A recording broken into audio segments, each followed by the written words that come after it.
क्या आप आईएएस की तैयारी कर रहे हैं और कोचिंग इंस्टीट्यूट्स को 2.5 लाख तक की फीस नहीं पे करना चाहते? अगर हाँ, तो 22,500 रुपए में घर बैठ के StudyIQ के पेनड्राइव कोर्स के साथ आप आईएएस की तैयारी कर सकते हैं। आज ही विजिट करें StudyIQ.com. A very good morning to all my dear friends. I am Prashant Pamani. Today is 24th July. Let's see what we have got in the Hindu. But before that, a quick positive start. It is nice to be important, but it's more important to be nice. And the question is how to become nice. You can become nice by eliminating your weaknesses or turning them into your strength. And now the question is, how do you do that? You do it by self-improvement. You have to observe yourselves and then you have to improve and work on yourself. With this, dear friends, we have many important articles to go through very quickly. Let me tell you that StudyIQ provides pen drive and tablet courses for various different exams. To find out more about it, check out StudyIQ.com. You can download the PDF of this lecture from these two places here. Now, let's start our discussion on Pakistan. A very important topic because Pakistan is our neighboring country. The other thing is we cannot change our neighbors, can we? So it is important for us to see that a good democratic welfare government is formed in Pakistan, but at present it looks very difficult. There are many issues that are faced by Pakistan, as you can see here, A, B, C, D, E. There are 10 crore voters. They are going to vote and they are going to elect their new federal as well as state governments in Pakistan. As far as economy is concerned, it is in a very bad shape. It is submerging into huge depth because of CPEC and other projects which are going to be beneficial more for China rather than Pakistan. There is a growing divide in society of Pakistan as well. Terrorism is expanding its reach and it is also creating disruptions for SAARC, for our neighborhood and other things. Now, a very important, you can say, important movement that is observed in Pakistan is this cordial relationship between judiciary and army. Together they are controlling and they are behaving in such a way that you cannot call this whole election, this upcoming election in Pakistan, as a free and fair election, because what they have done is together they have removed Nawaz Sharif, right? They have removed him. He is behind the bars at present.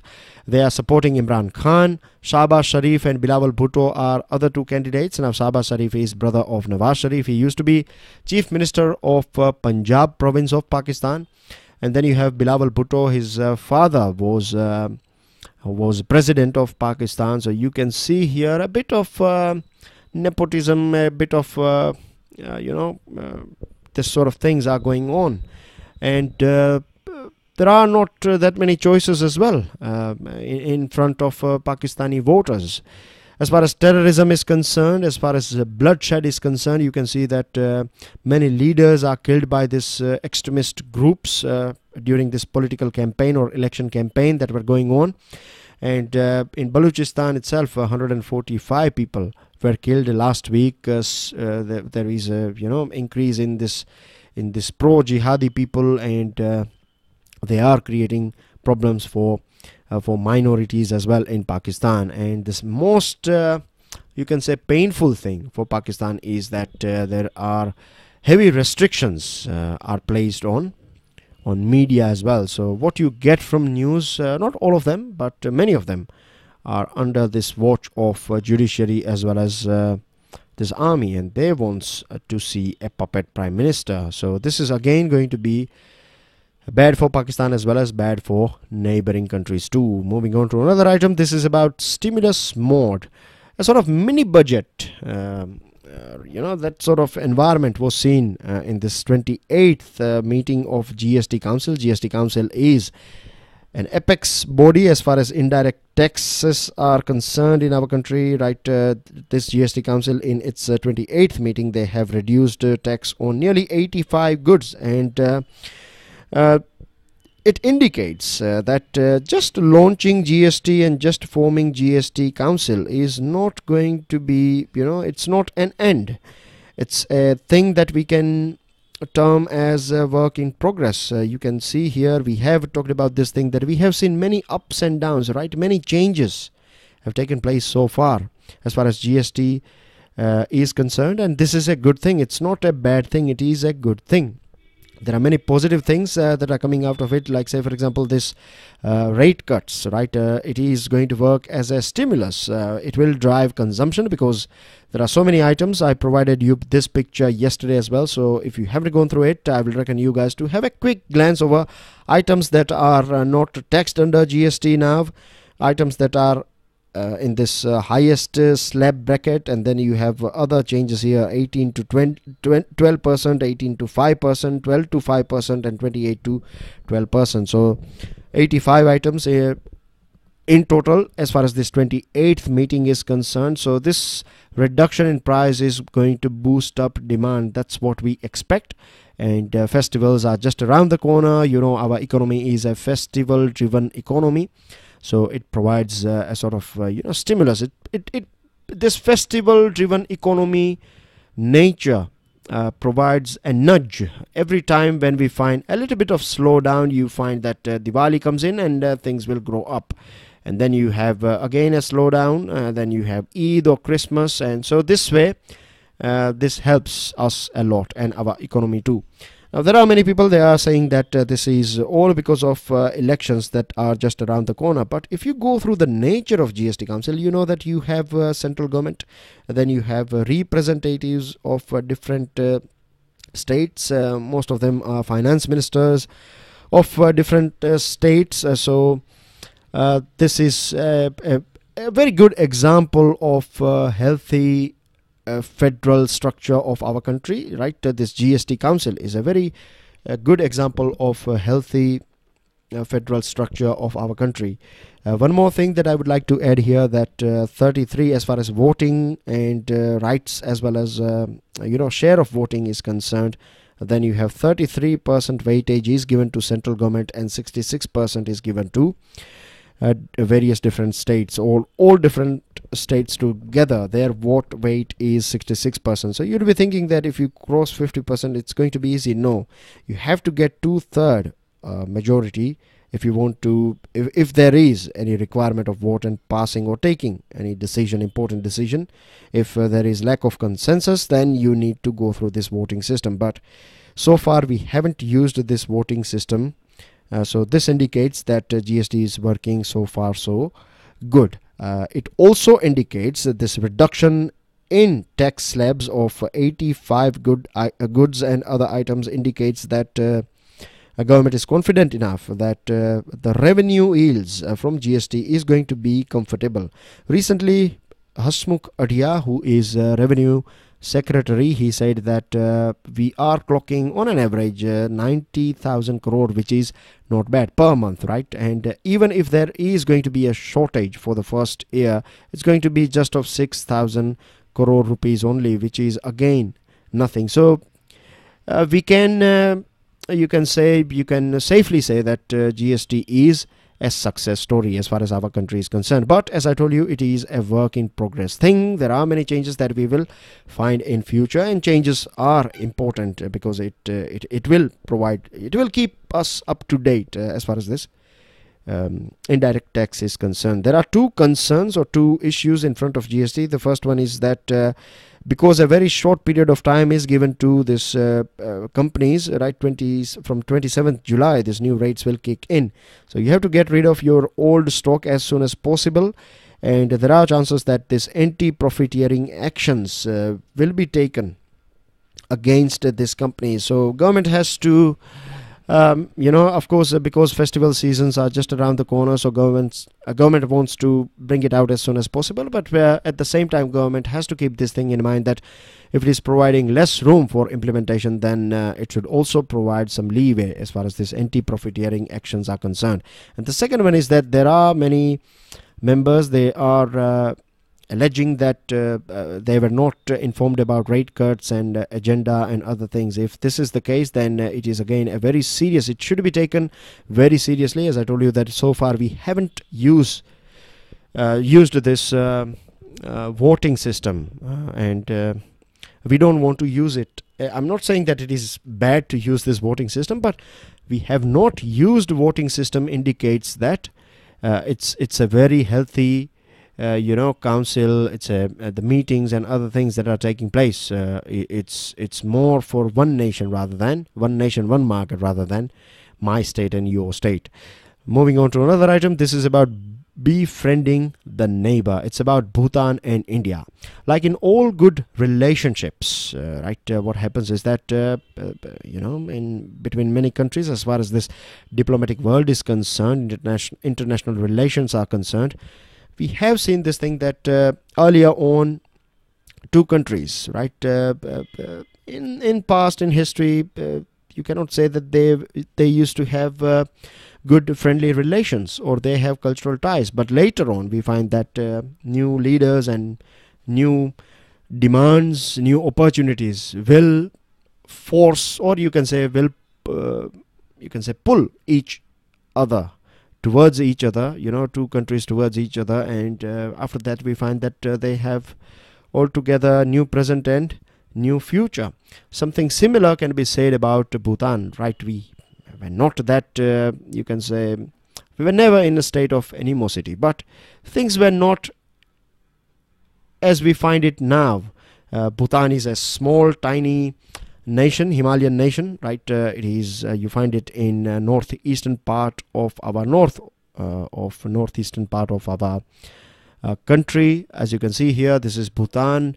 The case of Doklam. We have talked about Doklam many a times, and Doklam indicates, right? Doklam is a territory that is in dispute between China and Bhutan, but because we have a very special relationship with Bhutan, we have this treaty of friendship with Bhutan, and because of this treaty, we risked everything that we have, right? We kept everything on the table to make sure that Bhutan is not harassed by China, and because of this treaty we have promised that if there is any need, if Bhutan is facing danger from any country, then India will stand next to Bhutan, and India will do everything that is possible to protect sovereignty, independence of Bhutan. Now, how it all started. When we got independence from British Raj, after that Bhutan was one of the first country to approach us and shake hand with us.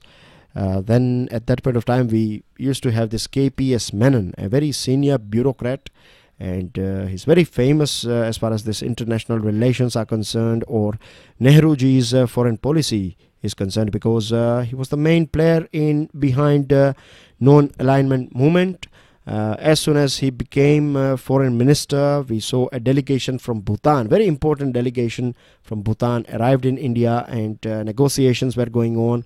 At that point of time, Nehruji provided Bhutan with two options. One is to accept India as a country, in the sense that it will merge with India as a state of India, and of course Nehruji said that autonomy will be provided to Bhutan for administration and other things, but they will be part of this umbrella of India. And the second option was that India can look after this communications, external relations and defense of Bhutan. Now, Bhutan was not happy about becoming part of India, and negotiations took place. A very important lady, she was Queen of Bhutan. She was part of this delegation, and we get all this information from minutes that are written by that queen, or prepared by that queen, who was present during these negotiations with Jawaharlal Nehru.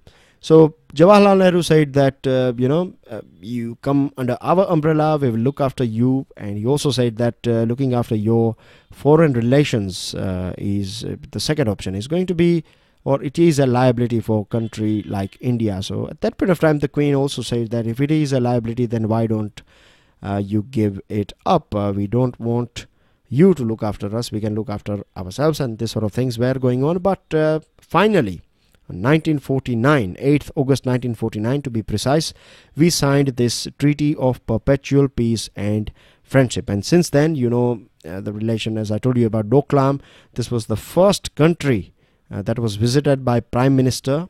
As soon as he became Prime Minister Narendra Modi, when he became Prime Minister, this was his first country, if I'm not wrong. And I have a question for you guys here. The question is that, can you give me the name as well as number of states that are sharing, Indian states that are sharing border with Bhutan. This one is about changing the order of battle. It is about diplomacy. Now, diplomacy is one of the world's oldest professions. Now, you'd be thinking that how it can be one of the world's oldest profession. Let me give you a couple of examples.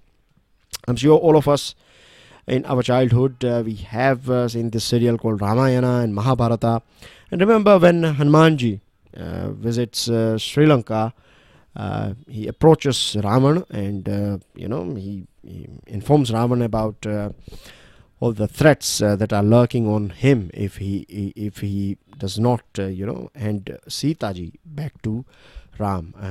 And then there was an episode in Mahabharata as well, where Krishna goes and approaches Duryodhan and his father, and he informs them that we do have time to make sure that we can get rid of this war, as far as they are ready to hand over the legal kingdom to this Pandavas. We can avert this war. So these are a couple of examples that I would like to place in front of you as far as this diplomacy and this claim that it is one of the world's oldest profession. Ashwamedh was a sort of sacrifice that was conducted back in ancient time.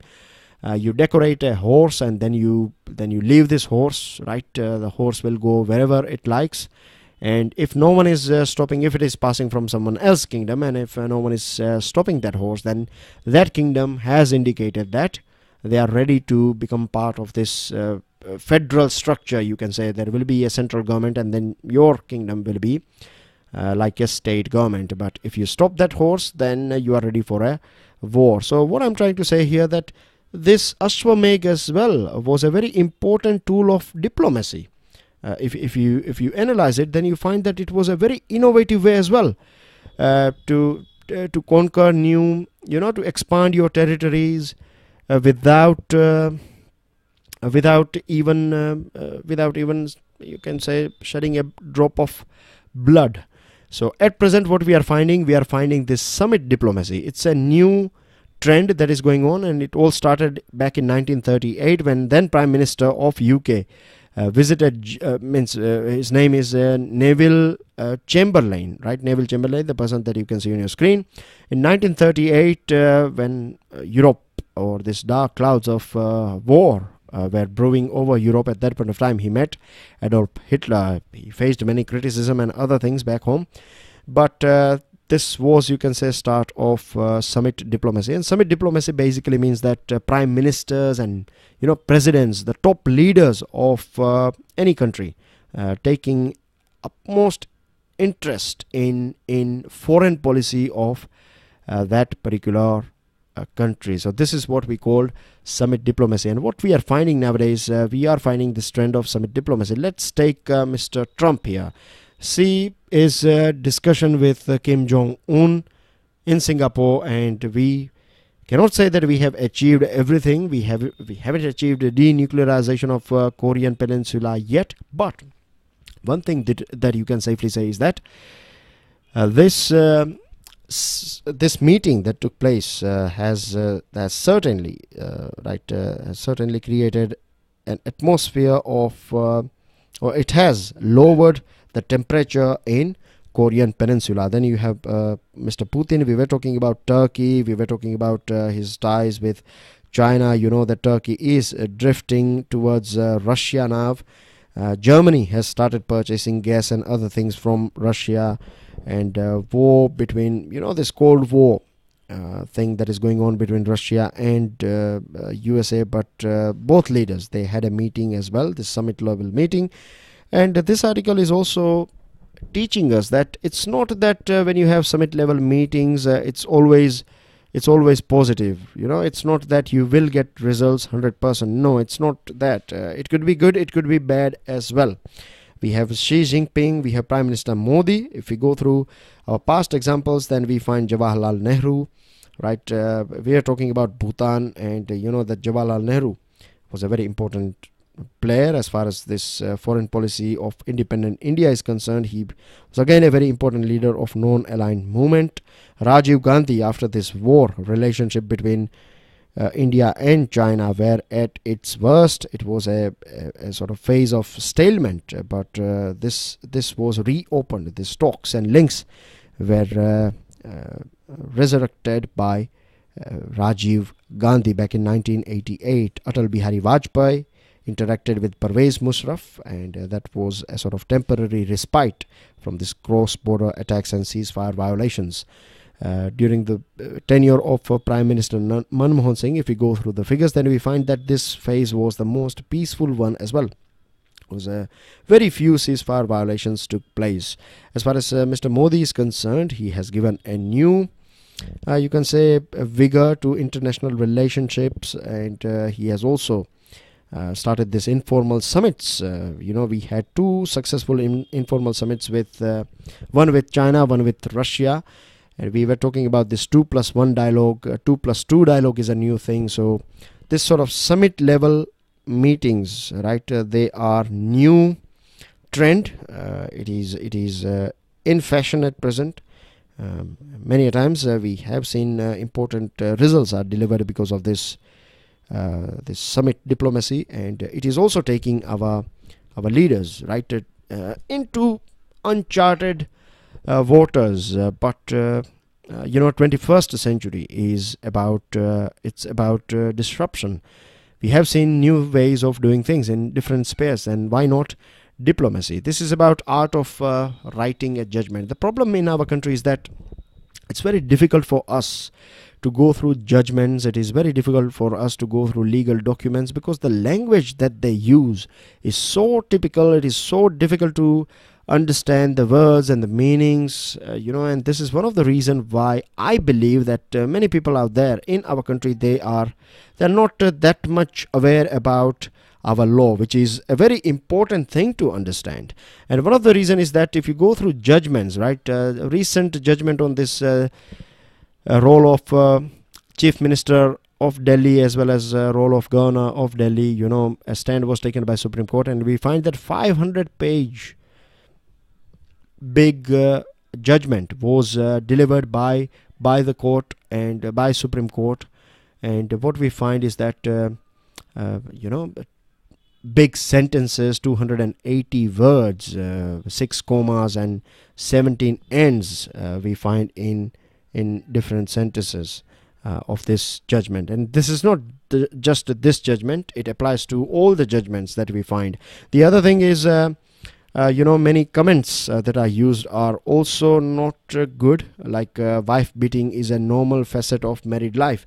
Of course, court are not promoting wife beating or this sort of domestic violence, but when you write this sort of line, and when you have this difficult language to understand, difficult words to comprehend, then someone may take it otherwise as well.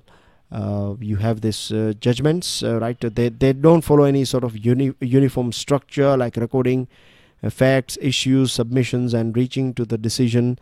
All these things are mixed up, every judgment is different. We don't have a single format. So what we need to do is our judicial academies, all those academies, that train different judges, state level judges and lower judicial and aspirants, or you can say probationers, they should be trained in art of writing to create a sort of crisp, clear and simple and easy to understand, easy to comprehend reports, right? This 500 report can be compressed to 2 pages or 1 page report, right? Only gist should be provided. Other things can be added in reference, and these are the things that we need to change. There was an article a couple of months ago, I remember, that it was arguing about countries like UK and other countries. They have simplified their court language, so it's not gibberish for people like you and I. Moving on to another item, this is about Israel. Now we have talked about this thing, so let me very briefly remind, or it's going to be a sort of revision about what we have talked. So Israel has passed a law, and the Parliament of Israel, and this law recognizes only Jewish people as citizens, or you can say they are the ones who have right about the future of Israel. And again, let me tell you that Israel is not just a country that is home to Jewish population. It is also having 20% of minority. 20% minority. Most of them are Arabs. So what about them? This is not fair for the Arabs. There was a wave of Zionism was going on back in 40s, and at that point of time, because this Holocaust and other things that took place in Europe, Jewish people living in different parts of the world, there was an urgent need to have a land that they call their own homeland. So this Israel was created, but since 1969 Israel has started occupying spaces in this Palestinian territories as well, and this is promoted, or there is a propaganda, or there is this belief that has been spread by these politicians. They say that if you don't control this portion here, then the area between Mediterranean and this river, that is Jordan River, will become home to Arabic people, and there will not be any place left in this world for Jewish people. So this is creating this, or adding fuel to the fire, and they are behaving like a mirror image of this Islamic Caliphate. Islamic Caliphate or Khalifa was, a person back in history, around 1923, at that point of time.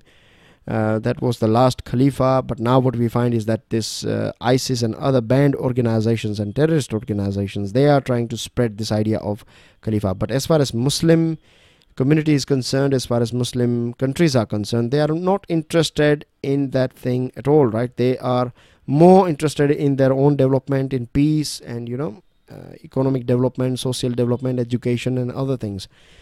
And here we find that Israel is trying to promote that, something that has been rejected by Islamic world for a very long period of time. And there are right wings in neo-Nazi elements and right wings in Europe, and they are gaining their ground. So this can start a new, this law can create more troubles for Jewish people living in different European countries and different parts of the world. What about those Jewish people who are living in countries like Saudi Arabia, Yemen and Oman? They will be looked with a suspicion that even though they are living and working here, they are always concerned about Israel. So this sort of things will create problems for Israeli diaspora. At the deep and far of science, this is about how exciting discoveries in science can significantly deepen our existing knowledge. And we have some examples here very quickly. It's going to be a very easy article, so just showing you some important items here. Hawaii-based this Atlas telescope. It is also termed as CAV. And then we have this PISA-based Virgo, this kilonova, that is a brilliant flash of light, a big flash of light is called kilonova. That's everything as far as articles are concerned. Now let me take you through some important news item. First one is about Alwar fallout. Government has set up a committee that will be headed by Union Home Secretary Rajiv Gauba, and this committee will submit its report to Home Minister with a group of ministers. They will go through this thing, and after that they will submit the final report to Prime Minister. Moving on to another item, at least 16 inmates were raped in a shelter in Bihar. This is a very sad thing. It indicates exploitation of poor people, poor and vulnerable people. Trump has issued a strong warning to Iran. Medical tourists flocking to India. It's a very positive thing, and we can take it to altogether a different level. This is a sector that can create more jobs. This is a sector that can create more economic prosperity of our country. If you compare it with IT sector, then as well, right, rather than IT, we should be promoting, it's not that you should stop IT, but with IT we should focus, pay attention to medical tourism. We are paying, but still there is a lot to do in our country.